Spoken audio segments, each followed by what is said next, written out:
ಸ್ನೇಹಿತರೆ, ಭಾರತದ ಬ್ಯಾಂಕಿಂಗ್ ಕ್ಷೇತ್ರದಲ್ಲಿ ಈಗ ದೊಡ್ಡ ಬದಲಾವಣೆಯ ಗಾಳಿ. ಕೇಂದ್ರ ಸರ್ಕಾರ ದೇಶದ 4 ಮುಖ್ಯ ಬ್ಯಾಂಕ್ಗಳನ್ನು ವಿಲೀನಗೊಳಿಸೋಕೆ ಸಜ್ಜಾಗಿದೆ. ಇದರ ಹಿಂದೆ ಮೋದಿ ಸರ್ಕಾರದ ದೊಡ್ಡ ಪ್ಲಾನ್ ಇದೆ. ಮನಿ ಕಂಟ್ರೋಲ್ ರಿಪೋರ್ಟ್ ಪ್ರಕಾರ Indian overseas bank, central bank of India ಮತ್ತು ಬ್ಯಾಂಕ್ ಆಫ್ ಮಹಾರಾಷ್ಟ್ರ ಈ 4 ಬ್ಯಾಂಕ್ಗಳು ವಿಲೀನಗೊಳ್ಳುತ್ತವೆ. ಈ ಸಣ್ಣ ಬ್ಯಾಂಕ್ಗಳನ್ನು state bank, Punjab national bank ಮತ್ತು ಬ್ಯಾಂಕ್ ಆಫ್ ಬರೋಡಾ ರೀತಿಯ ದೊಡ್ಡ ಬ್ಯಾಂಕ್ಗಳೊಂದಿಗೆ ಮರ್ಜ್ ಮಾಡಲಾಗ್ತಿದೆ. ವರದಿ ಪ್ರಕಾರ 2027 ಒಳಗೆ ಈ ಮಹಾ ವಿಲೀನ ಪ್ರಕ್ರಿಯೆ ಮುಗಿಯುವ ಸಾಧ್ಯತೆ ಇದೆ. ಸರ್ಕಾರದ ಒಳಮಟ್ಟದಲ್ಲಿ ಚರ್ಚೆಗಳು ಮುಗಿದಿದ್ದು ಈಗ ಪ್ರಧಾನಮಂತ್ರಿ ಕಚೇರಿ ಅಂತಿಮ ಅನುಮತಿ ಕೊಡಬೇಕಾಗಿದೆ. ಒಂದು ವೇಳೆ ಈ ವಿಲೀನ ನಡೆದರೆ ದೇಶದಲ್ಲಿ ಕೇವಲ 8 ದೊಡ್ಡ ಸರ್ಕಾರಿ ಬ್ಯಾಂಕ್ಗಳು ಮಾತ್ರ ಉಳಿತವೆ. 2014ರಲ್ಲಿ 27 ಇದ್ವು, ಮರ್ಜ್ ಮಾಡಿ ಈಗ 12 ಮಾತ್ರ ಉಳಿದಿವೆ.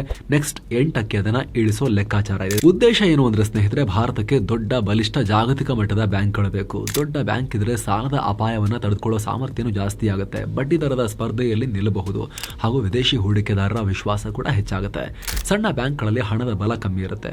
ಒಂದು ದೊಡ್ಡ ಸಾಲ ವಾಪಸ್ ಬಂದಿಲ್ಲ ಅಂದ್ರೂ ಕೂಡ ಬ್ಯಾಂಕ್ಗಳು ಅಲ್ಲಾಡ್ ಹೋಗ್ಬಿಡ್ತವೆ. ಆದ್ರೆ ಸ್ಟೇಟ್ ಬ್ಯಾಂಕ್ ನೋಡಿ, 10% ಇಟ್ಕೊಂಡ್ರೆ ಸಾಕು ಅಂದ್ರೂ ಕೂಡ 14% ನಷ್ಟು ಸುರಕ್ಷತಾ ನಿಧಿಯನ್ನ ಇಟ್ಕೊಂಡಿದ್ದಾರೆ. ತಾಕತ್ತು ಜಾಸ್ತಿ ಇದೆ. ಇದರಿಂದ ಸಣ್ಣ ಪುಟ್ಟ ಆರ್ಥಿಕ ಶಾಕ್ ಗಳನ್ನ ಈಸಿಯಾಗಿ ತಡ್ಕೊಳ್ಳೋ ಸಾಮರ್ಥ್ಯ ಬರುತ್ತೆ. ಹೊಸ ಮನೆ, ಹೊಸ ಉದ್ಯಮ, ಹೊಸ ಕನಸು ಎಲ್ಲದಕ್ಕೂ ದೊಡ್ಡ ಬ್ಯಾಂಕ್ ಬೇಕಾಗುತ್ತೆ. ಹೀಗಾಗಿ ಸರ್ಕಾರ ಈ ಮಹಾ ವಿಲೀನದಿಂದ ಭಾರತದ ಬ್ಯಾಂಕಿಂಗ್ ವ್ಯವಸ್ಥೆಗೆ ಹೊಸ ಶಕ್ತಿ ಕೊಡೋಕೆ ಹೆಜ್ಜೆ ಇಡ್ತಾ ಇದೆ. ಫುಲ್ ವಿಡಿಯೋಗಾಗಿ ರಿಲೇಟೆಡ್ ಲಿಂಕ್ ಕ್ಲಿಕ್ ಮಾಡಿ.